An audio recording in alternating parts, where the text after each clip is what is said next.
Have you ever felt like everything around you was slowing down, even though time kept moving? Sometimes you see an object in motion, but your eyes perceive it blurred, as if it exists in two places at once. It feels like the world is offbeat, as if you've stepped into a distorted version of reality. Some say it's just fatigue, a moment of dizziness, a trick of the mind. But what if it happens again and again? What if you start hearing sounds no one else hears? Seeing movements no one else notices? Then it's no longer an illusion. It's the first sign of phase shift syndrome. A strange phenomenon where the mind slowly detaches from this layer of reality and drifts into a parallel dimension, where the laws of physics no longer apply, where people are no longer themselves, and where not everyone comes back. Some call it a disorder, others say it's a curse, and some have vanished without a trace after falling into the shift. You think you're safe, you think you're still living in the real world. Wait, are you absolutely sure you're still in the right reality? Or have you already started to shift without realizing it?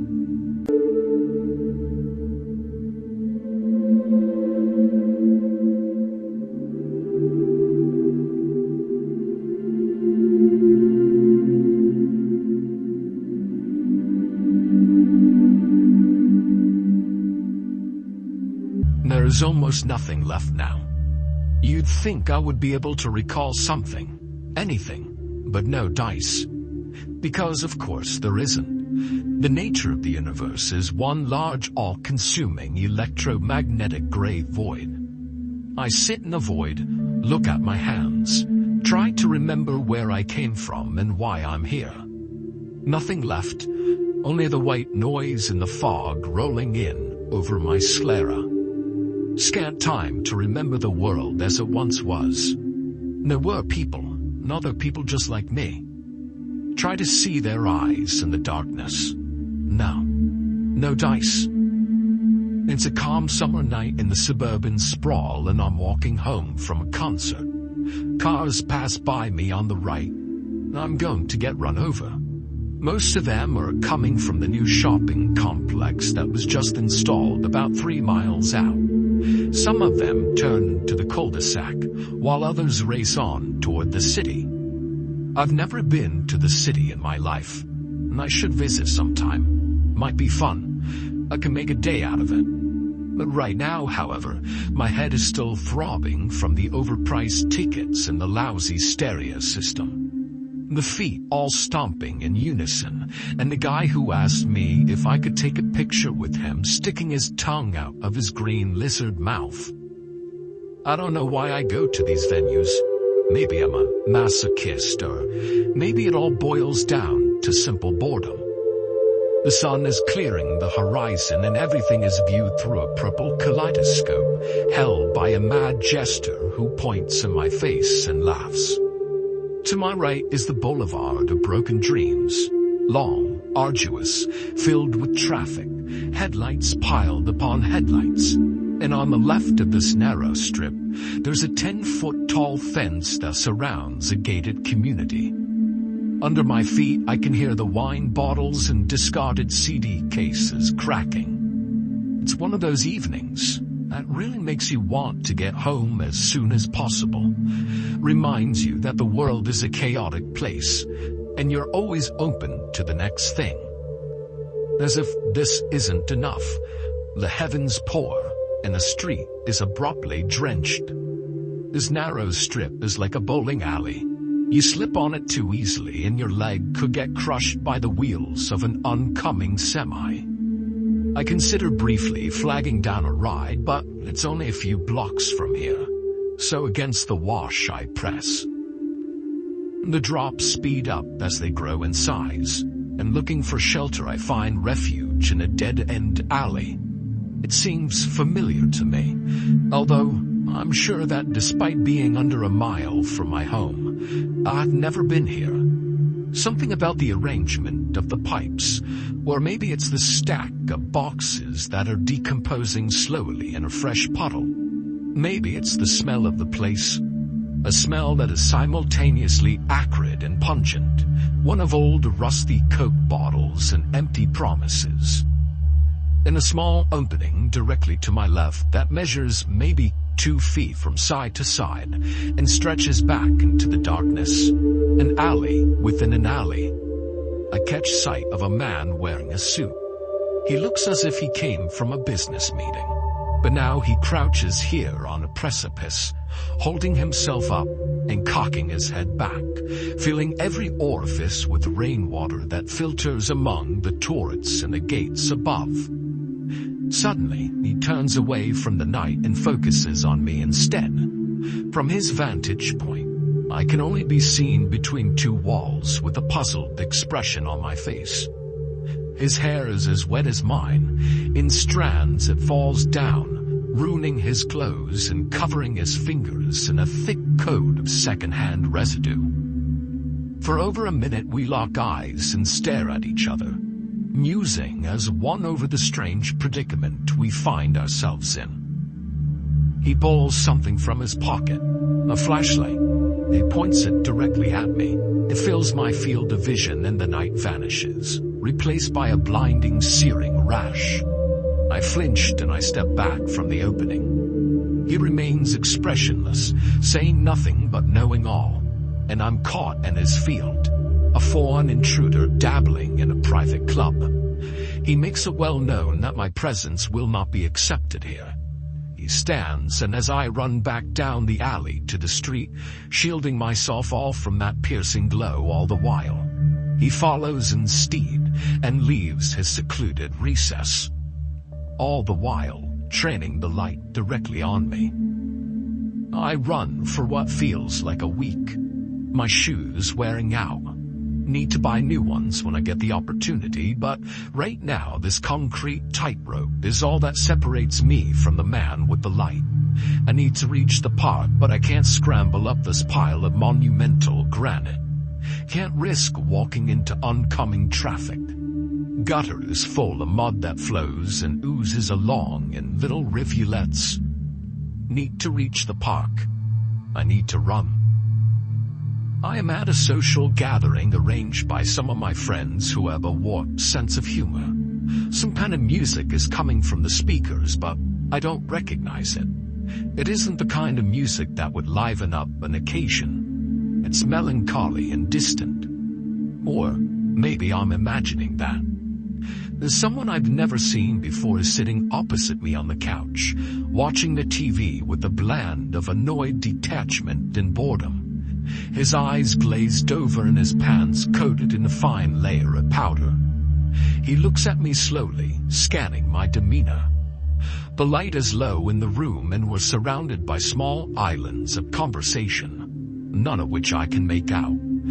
The stranger's face is lit by a yellow hue. Can't identify the source of said ambient discoloration, but it distorts his features and adds perception and depth to them. There's a cinematic quality to it. Please shift, he says. I've seen it before. Keeps you going. Some dread it. My advice is to enjoy it while it lasts. After this, you won't have much to subsist on. Something about that last qualifier, subsistence, strikes a nerve in me, and my spinal cord begins to twitch and jerk with anxious laughter. The party is wonderful, and although it's lit like a funeral, we all engage in unbridled reverie long into the night. It's midday and the sun is hot, coming in through the windows at 110 degrees. I mop my brow as my sweat collects and pours down my face in little rivers and eddies. My coworker is monitoring the ice cream machine. She doesn't notice that there's blood in the mixer. I don't bother telling her that. It would ruin the mood. And why ruin the mood when you're a dedicated adherent to the brand?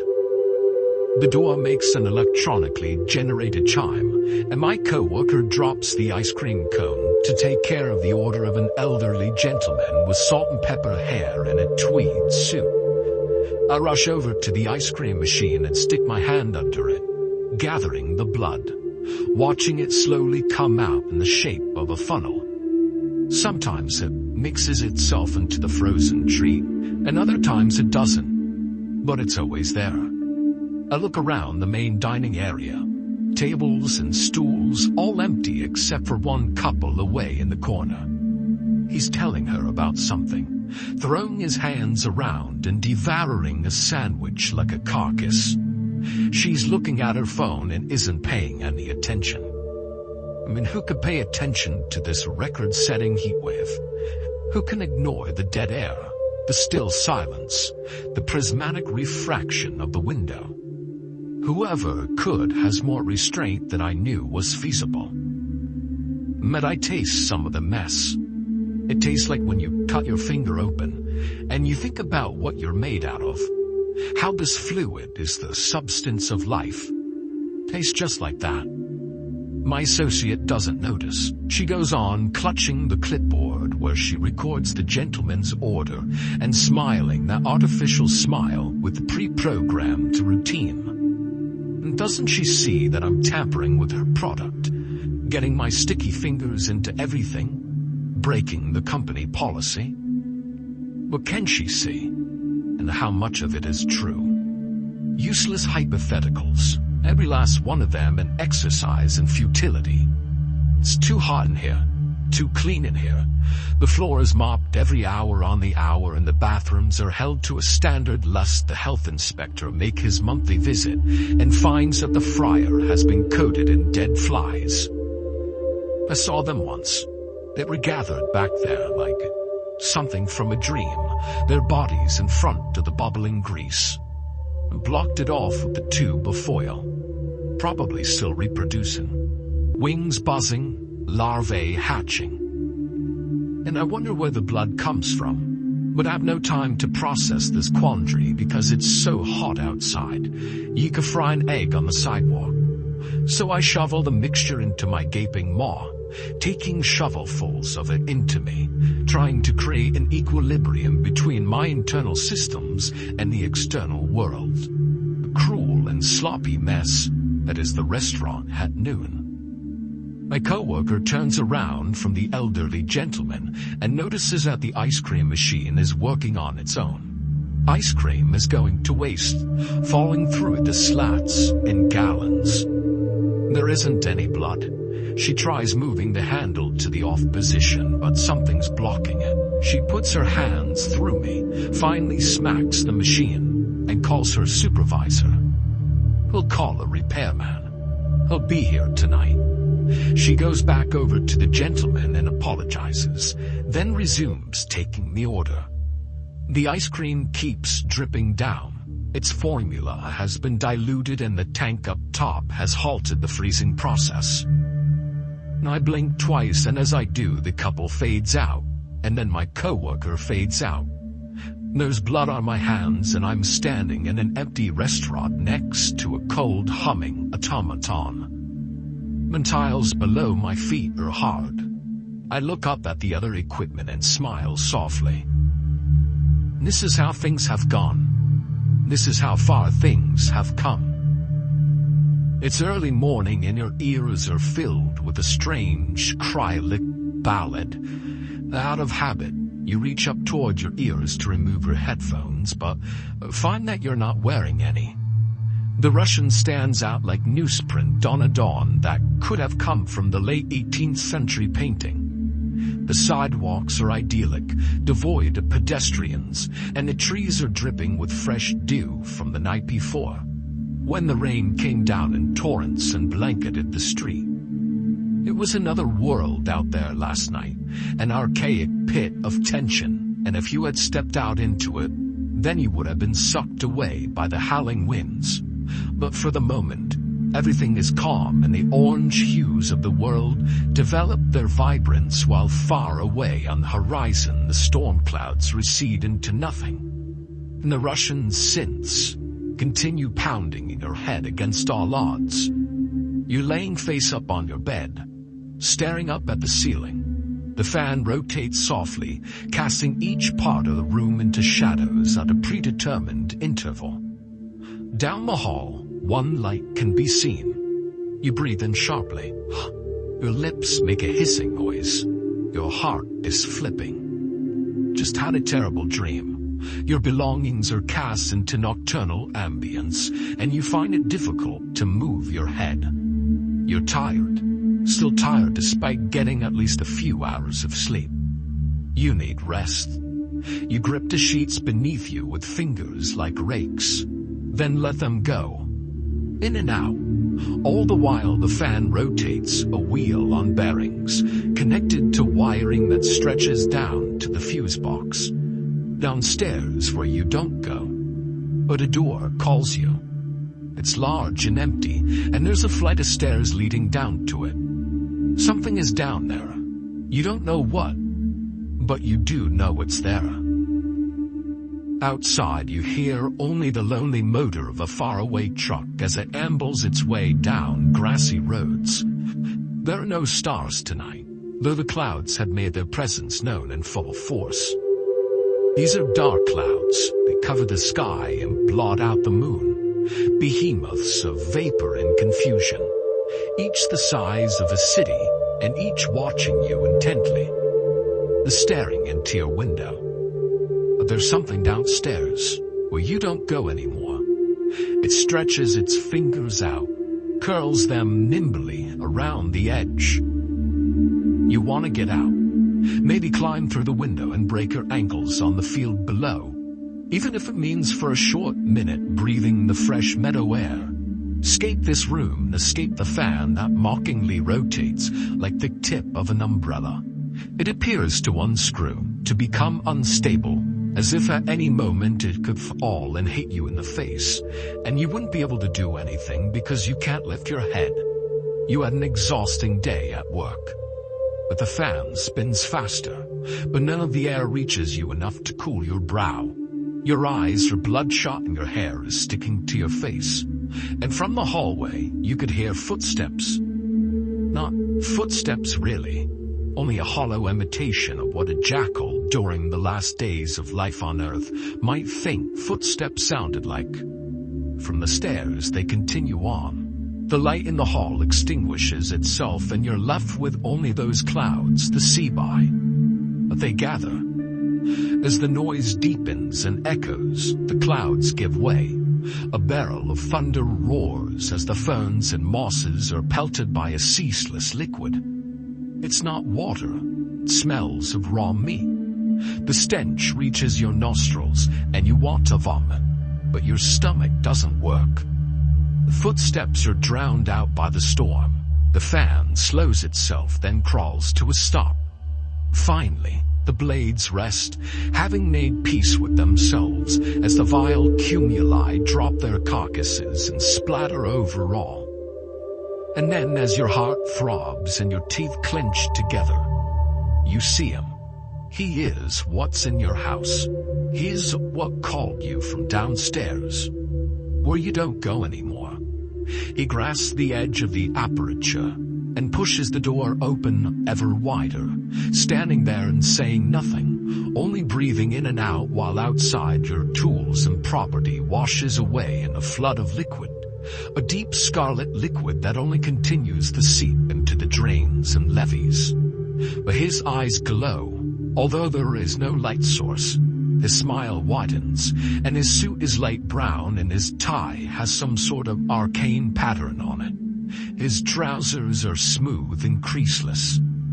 And then comes the lightning, and you see for the first time that he is a generic man, one whose accolades do not satisfy him, and whose progress earns him no recognition. A plain man who hides in alleyway detours with his flashlight when the rain pours down and peripheral vision is limited, waiting and watching. He pulls his device once more from his left pocket, tosses it from his left hand to his right as if it were a toy, which it is really, and he points it at you. There's nothing but searing pain ripping you from limb to limb, organs disintegrating into rot, eyes burned to cinders in their sockets, and you scream. But I'm back at the party. Though the esoteric guide I encountered earlier is gone, in his place I see a gothic erudite taking a long drag on a cigarette. I wave my hand in front of her face and she says nothing, keeping her eyes locked onto the television, where a panel of 5 judges in gaudy attire press red buttons and the studio audience screams. She puts her hand before her mouth and yawns. She's seen this before. She's seen all of it before. She's been to 5 parties in the local area, and all of them bore her. Each one more predictable than the last, but still she persists, an inexplicable figure in a culture that moves too fast for her to keep pace with. The room is crammed with absinthe vapors and illegal substances. In the corner, someone that's playing with something flammable. Their eyes sparkle as they do so. The house reeks of dust and filth. They never clean the place, and it remains a grim reminder of times past. I don't know why my friends invited me here. Then I want to leave. The speakers are still playing that horrible music. It sounds like an empty void, a darkness that has a magnetism to it. Isn't that what black holes are? Magnetic voids that draw things to them, suck them in, smother them with impossibilities. I listen closely and I hear things from my childhood. Small memories, though valuable, which shaped my youth. Falling from the tree in my backyard, seeing the ground rush at me, and being unable to stop it. Cracking my skull open on that sharp rock. Seeing the blood on my fingers from the fresh wound. Wondering if that was really my blood, my elixir, now painted onto the grass and mixed in with the dirt. Going in for some neosporin. And as these noises fill my auditory cavity, the noise of my dazed footsteps on the lawn, the noise of my head making contact, the speakers begin to fill with that same liquid. It gushes forward, and the people on the small islands of casual chatter don't notice. And my companion on the couch picks up her book and begins flipping through the pages. And all the while, the room fills like a bathtub. It encircles their ankles, runs down the walls, creating little bars of darkness here and there. And the music continues. I sit back as my hands are engulfed. I take a deep breath when it hits my neck, and the gothic erudite takes one more drag. And then I'm under. And I see nothing because, of course I can't, but my mouth is full of the stuff, and it's heavy, heavier than the greatest mass and more pungent than the most elegant wine. The darkness is all-consuming, and the iron is universal. And I assume the little islands are out there somewhere, making their jokes and dreaming of cities far away where their problems don't exist. But I don't see them, and I don't hear them. And all I taste is the blood. It's up to the ceiling now, and I fall deeper. The floor fades away, and I fall further down, an endless chasm that opens into a trench of even greater infinity. I'm standing 200 feet above the ground on the edge of the largest building in my residential area, the new community center, and crowds are urging me to come down. It's a bright day, and the sun is shining, and I can see for miles out from up here. And all the buildings and streets look like a miniature. Out there are my relatives, the ones I never visit because I'm too busy with life. I see them and reconnect with them. Someday, if my itinerary allows. But the leader of the group below is shouting at me through a megaphone. Law enforcement arrives on the west side of the parking lot. Sirens blaring. I stare straight forward, and then my foot slips on a discarded bottle of tequila. The year is 1994, and I'm sitting out in the yard, my fingers wet and sticky. It's expensive, this lawn. A world of green rolling parapets and mud holes, and I've spent as much of the summer as I can out here, bored and alone, making intricate details and scenarios up in my head which I'll relate to my friends once school is back in session. But today is the first time in a long time I felt real pain. The first time since I sliced my thumb open trying to cut the vegetables, and then it had only been a thin slice. The scar that left after a week. Now my head is foggy and my hands are fading in and out, and everywhere I'm seeing red, and my senses are cutting through briefly like a radio transmission. A little too far in one direction on the dial. I tried to get up, but my feet won't let me. My head is throbbing and aching, and my legs are weak corn stalks that can't support my weight. But I look up at the sky, lay back, and try to make the most out of the beautiful day. There are birds pollinating the flowers, a new row of chrysanthemums to my right, each whose roots stretch into a healthy pile of soil. They suck nourishment from the earth. I'm providing them with nourishment right now. I think. Iron. I chuckle at this, my final imagined scenario. My last parting gift to the summer, while ants curiously poke around my neck and the sky becomes crimson. It darkens to a deep pomegranate, and then it winks out. It's late in the day and your coworker is looking at you with a mixture of confusion and terror. The elderly gentleman points at you, covers his eyes, and runs out. You're coughing up something. You don't need to be told what. You know what it is. But she tells you anyway. You're leaning against the ice cream machine and you find it difficult to walk. And she hauls you over to one of the tables and runs her fingers through your hair, weighing the alternatives. Finally, she crosses over the desk and calls the paramedics. The ice cream machine produces only delicious, pure ice cream. It dribbles from your lips and collects on the table. She comes over with a few napkins to wipe it up, then heads back to the supply closet for some bleach. Her efforts are in vain, however. The more she mops up with her rag, the more gushes from your maw like Old Faithful. She pats you on the shoulder, slaps you on the face when you don't respond, and you only gaze out the window with those glazed sclera. Tells you hold on, that they're on the way, and she'll even ask the manager to give you a week off. You try to thank her, but you can't process your words. Sun beats down on you. You're hotter now, maybe, than you've ever been. Table's a metal skillet, and you're cooking. I'm standing near the entrance to the flight of stairs that leads to the infinite darkness. I think a minute earlier I was washing the dishes. There's a bowl in my hand. I was going to the dish cabinet when I heard the darkness calling.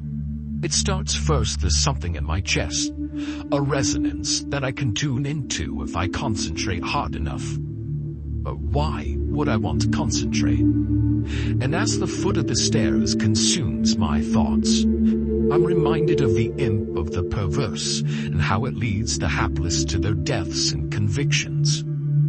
In village squares and at great heights, at festivals and events, and of course, when opportunity arises, the imp will make itself known. The darkness pulses, but I don't go down there anymore. Still, the imp scratches at my ankles. My foot moves forward once. I try pulling it back, but I'm pulled forward into the chasm. There's a thread of tangible proportions and qualities waiting for me in the abstract room without end. It's not the apprehension of potential danger that reviles me, but the certainty of absolute danger. Closer, it says.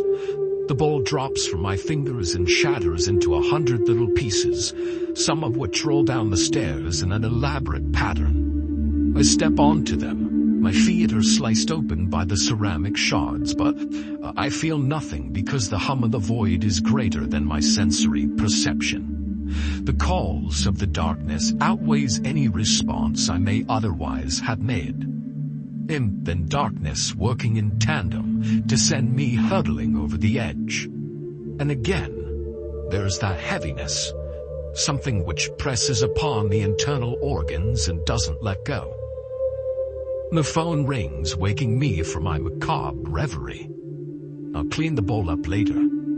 It echoes through each room in the house, making its presence known, and the grip of the imp is abruptly broken. On eggshells, I shamble over to the handset. raise it to my lips. I've forgotten what to say. Hello? May I ask who's speaking? You know who this is. He talks with platitudes. I can imagine him, although his face doesn't spring readily to mind, only his teeth and his grin. How's it going? Are you enjoying what I've given you? I don't know what you've given me, I say. I don't know where it started and I don't know where it'll end, but I don't like it, and I think you know that. I look down at my feet. They're severely wounded. My carpet looks like Omaha Beach. Need to get upstairs, the medicine cabinet, procure some bandages and isopropyl. Who knows what's seeping into those deep cuts even now? I steady myself and turn back to the phone. Something about the stranger's voice smacks of that abyss immediately behind me. Oh, you'll learn gradually, he says. Starts out slowly, softly. You're here and you remember where you came from and how you got there. But as you realign, you don't understand it so much. Think of it like a web, an interconnected map of points and events. And everything leads you to something else. They all have common boundaries, something that holds them together. I've given you something worthwhile, friend. The power of exclusivity, of detachment. I've cut you loose. You're a balloon mired in a deep layer of rock, and I broke your string. And now you're floating away. It's exhilarating. Might be painful, but pain is only another reminder that we're alive. Have fun. And like that, the line goes dead, and I gently place the handset back where it belongs. I can't walk on my feet anymore. The blood is dried and there are shards everywhere. I get down on my knees, trying to ease my hands instead. I approach the bathroom. It's only at the end of the hall. I could get some bandages, wrap them around, then clean up the mess. And I hear water running. I didn't turn any faucets on today. Only a few more yards. Just a short distance. My arms are tired though. My legs are tired. Tired of running and jumping and exerting themselves. I feel the softness of the carpet and think about how nice it would be to lay down here. To go deeper into sleep. Into the abyss. It is midday, around noon, going by the position of the sun, and you're sitting on the sandy banks of a river. And while you know the river, have seen it on your commute, this section of it is foreign to you. Cross the river, someone stands against the wall atop a pile of rubble, staring directly at the concrete. They don't look at you, nor do they move. Behind you, on the trail which winds lazily along the creek, a beggar sits in a vacant stretch over an empty bottle. You look at him and he looks back. He waves and smiles, then returns to the bottle. He's studying it, turning it over and over again, trying to find some greater purpose in it. You look back across the river, and the person or thing who had been staring at the wall is gone. Only the endless tide and ebb and the wind among the cattails. It's the night that started and I'm at the venue. The event of the season according to all the flyers I saw hung up in the laundromat a week ago. So I bought tickets. I printed them out. I try to get as many of these things as I can. Maybe meet someone. I'm too old for most of them, but maybe someone will notice me and we could go back to my house. I keep hoping, but every night all I get are overpriced drinks and an earache, blistering music and blistering caricatures. From the walls, every oversaturated chord makes its presence known. The luminescent headbands and shoes overwhelm my eyes and ears. There's too much here. Someone picks me up, throws me head over heels into a mosh pit. I find myself amidst a frenzy of arms and legs, flesh and blood, writhing in unison. One chaotic amalgam. I attempt to wrench myself from it, but the party doesn't stop and the band plays on. Something is shouted from the front of the room. Now I'm on the floor. The man with the lizard tongue comes up to me now. He displays his augment proudly, flicking each side of the tip to demonstrate his prowess. I wince and he leans over, points at his phone and asks if I'll take a photo with him. Says he likes my style, maybe we could go to his hotel room for some drinks. Says he's the manager for one of the bands performing tonight. Now, this is their last day here, but he'd like to maybe get some action before their tour bus ships out. I politely decline, pick myself up and dust myself off. He grabs my arm. I repeat myself, tell him that I want nothing to do with him, but he holds his tongue out and presses it against the side of my face. Finally, someone calls his name. I miss it, but is roughly what you'd expect. He runs away, without an apology or consolation. I wipe my cheek and grimace when I find his spittle lodge behind my ear. These events are out of my league. To my immediate right is the boulevard of broken dreams.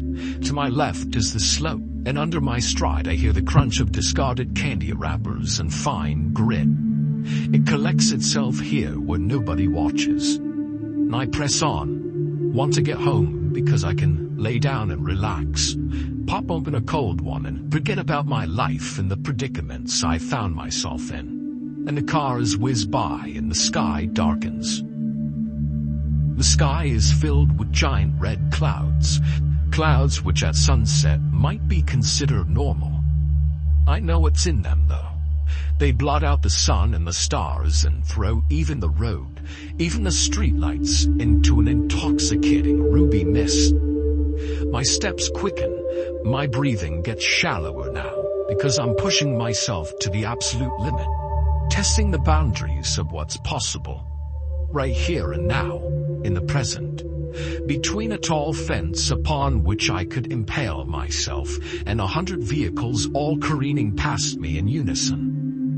The clouds pick themselves up in ferocity. Everything is a dingy brown, and the trees cry out, poisoned by the iron, by the lymph in the platelets, and the windshield wipers on the sedans that disregard me swipes the plasma off like nothing. They will never be truly clean. And over my shoulder I hear the impending turbulence. 5 blocks maybe. I see the alley to my left and a light poking from it. I pay both it and the light no mind. My legs want to give out, but they continue. It's mind over matter now. It's getting harder to breathe in this atmosphere. My lungs are desperate to inhale and to choke on something that nourishes me. No oxygen here. At home, though, it'll all be over. Need to get there, find some sense of resolution, a facade of conclusion. And even if there is none, I need to finish this sequence intact and whole. If there's one thing left in my world, if there's one element I can control, it's how fast I can move. My brain tells my muscles to get into action. I reach the park. How long ago was it that I found myself here following the same order of events? But time is irrelevant. I look behind me and I think I see the stranger, though his presence is less permanent now. He's fading out behind the curtains of red drizzle, and the specks of fluid that emanate from those behemoths above. I slip on the grass. It's soaked through, but I round the corner, my shoes make squelching noises, and I look like something from beyond the grave, but I don't care, because I reached my house and I slide the key in, and it hits home and turns, and the door opens, and it's quiet inside. So quiet. No more storms, no more sense of apprehension. I'm dripping all over the carpet. I go and sit down in the armchair and I catch my breath. The air in here is pure and clean. Only the ticking of the clock and the gentle settling of the floorboards. I stare straight ahead at the door and wait for my friend to arrive. But nothing comes. Outside there are noises of night. Real night, serene and quiet and peaceful. And with my thoughts collected, I doze off, falling deeper into an ocean. A red ocean which gives way to a field of static. I am ensconced within a field of static. The known universe. I would miss the people and places I knew before, if I could remember them. But I cannot remember what never existed. I sit here. I don't know if this is the end or if there'll be something after. It is possible, although I feel this state of being has some poetic finality to it, that there's nothing beyond the void. I crossed through the abyss and found the other side. And now I exist at all times and in all places, ends at nothing. And this is the end of an inevitable process.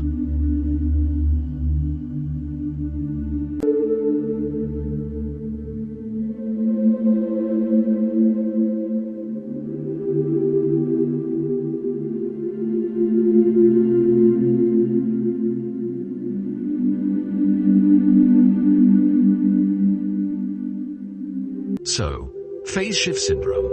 Is it a psychological phenomenon, a neurological disorder, or a gateway to a layer of reality humanity has yet to comprehend? Perhaps we'll never have a clear answer. Or maybe the answer has always been right in front of us. You just can't see it anymore because you've already shifted. And if one day you start to feel yourself slipping away from this world, remember, you've heard about this before. Phase shift syndrome. Not everyone comes back once they've crossed over. If you find mysteries like this worth exploring, don't forget to subscribe, leave a like, and turn on notifications so you never miss another story from the edge of reality. We'll be back with more truths that will make you question the very world you live in.